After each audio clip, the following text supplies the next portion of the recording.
नमस्कार, बहुत स्वागत है। Day to day news Bharat देख रहे हैं आप सभी। मैं आपके साथ दिवांशु। हिमाचल प्रदेश के मुख्यमंत्री सुखविंदर सिंह सुक्खू ने राज्य की शैक्षणिक वातावरण को सुधारने के उद्देश्य से एक बड़ा और प्रभावशाली निर्णय लिया है। बिलासपुर जिले के धुमारवीन में आयोजित 69वें राष्ट्रीय school games under 19 girls handball tournament में समापन समारोह में उन्होंने घोषणा की कि 1 मार्च से राज्य के सभी सरकारी और निजी स्कूलों में छात्रों के मोबाइल फोन लाने और उपयोग करने पर पूर्ण प्रतिबंध रहेगा। इस नियम के तहत यदि किसी छात्र के पास स्कूल परिसर में मोबाइल फोन पाया जाता है तो उस पर 500 रुपए का जुर्माना लगाया जाएगा और उसका फोन जब्त कर लिया जाएगा। साथ ही अभिभावकों के लिए स्कूल काउंसलिंग सत्र में भाग लेना भी अनिवार्य किया गया है। मुख्यमंत्री ने स्पष्ट किया है कि सरकार का उद्देश्य केवल मोबाइल पर रोक लगाना नहीं है, बल्कि स्कूलों में ऐसा वातावरण बनाना है जहां छात्र बिना किसी डिजिटल विचलन के पढ़ाई, खेल और आपसी संवाद पर ध्यान केंद्रित कर सके।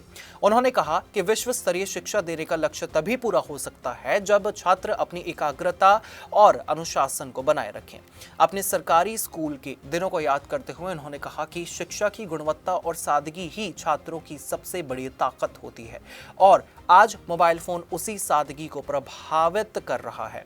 आज मोबाइल फोन केवल बातचीत का साधन नहीं रह गया है, बल्कि social media, online games, short videos, chatting और मनोरंजन का केंद्र बन चुका है। स्कूल समय के दौरान मोबाइल का उपयोग छात्रों का ध्यान पढ़ाई से भटकाता है। लंच ब्रेक और खाली समय में जहां बच्चों को आपस में बातचीत करनी चाहिए, खेलना चाहिए, वहीं वे स्क्रीन में बहुत ज्यादा व्यस्त दिखाई देते हैं। इससे उनके सामाजिक कौशल और आत्मविश्वास और इसके साथ साथ व्यक्तिगत विकास पर नकारात्मक प्रभाव पड़ता है। लगातार स्क्रीन देखने से आंखों पर असर होता है, नींद की समस्या बढ़ जाती है, मानसिक तनाव और एकाग्रता में कमी जैसी समस्याएं भी सामने आ रही हैं। आजकल के बच्चे सोशल मीडिया के बहुत ज्यादा अधिक संपर्क में हो चुके हैं और ये उनके मस्तिष्क के विकास पर गहरा प्रभाव डाल रहा है। सोशल मीडिया पर दिखाई देने वाली नकारात्मक और आक्रामक, इसके साथ साथ असंतुलित कंटेंट भी बच्चों के व्यवहार और मानसिक स्वास्थ्य को प्रभावित कर रहा है। ये सच है कि सोशल मीडिया आज की जीवन शैली का एक अहम हिस्सा बन चुका है, लेकिन इसके प्रभावों को समझना और बच्चों को इसके खतरों से सावधान करना उतना ही जरूरी है। विशेषज्ञों के अनुसार सोशल मीडिया के अत्यधिक उपयोग से बच्चों की क्रिएटिविटी और याददाश्त पर नकारात्मक असर पड़ता है। विज्ञान बताता है कि हमारे आसपास की हर चीज हमारे दिमाग पर प्रभाव डालती है। जब बच्चे बार बार स्क्रीन पर हिंसक, भ्रामक और अनुपयुक्त सामग्री देखते हैं तो उनके व्यवहार पर भी उसका असर दिखाई देने लगता है। बच्चों की मस्तिष्क अभी विकास की अवस्था में होते हैं, इसलिए वे इस तरह की सामग्री को समझने और उससे खुद को अलग रखने में सक्षम नहीं होते हैं। बचपन का माहौल उनके व्यक्तिगत और सोच को सीधे प्रभावित करता है। कम उम्र में इंटरनेट, अश्लील या फिर अनुपयुक्त कंटेंट और लगातार सोशल मीडिया के संपर्क में रहना बच्चों की सोच को सीमित कर सकता है।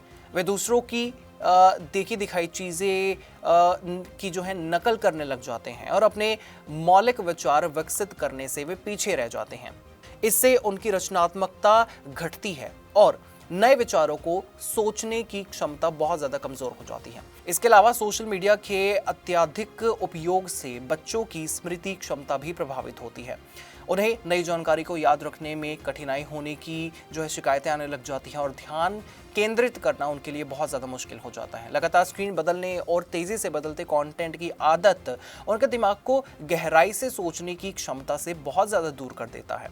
इसी संदर्भ में स्कूलों में मोबाइल पर प्रतिबंध के इस फैसले को केवल अनुशासन का कदम नहीं, बल्कि बच्चों के मानसिक, सामाजिक और बौद्धिक विकास की दिशा में उठाया गया एक आवश्यक कदम माना जा रहा है।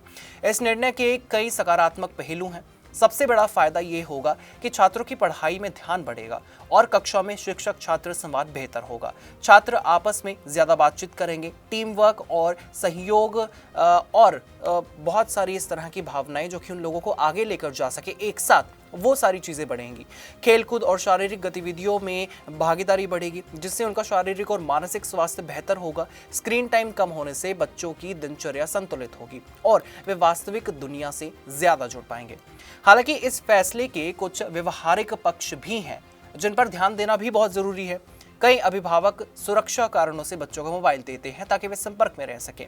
डिजिटल शिक्षा के इस दौर में मोबाइल एक शैक्षणिक साधन भी बन चुका है। ऐसे में स्कूलों को ये सुनिश्चित करना होगा कि पढ़ाई के लिए आवश्यक डिजिटल संसाधन अन्य माध्यमों से उपलब्ध कराए जाएं। नियमों का सख्ती से पालन करवाना भी स्कूल प्रशासन के लिए एक चुनौती हो सकता है।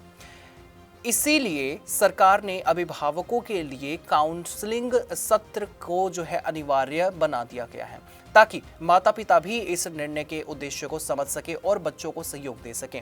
ये कदम केवल छात्रों के लिए ही नहीं बल्कि परिवार और स्कूल के संयुक्त प्रयास से एक बेहतर शैक्षणिक माहौल बनाने की दिशा में उठाया गया है।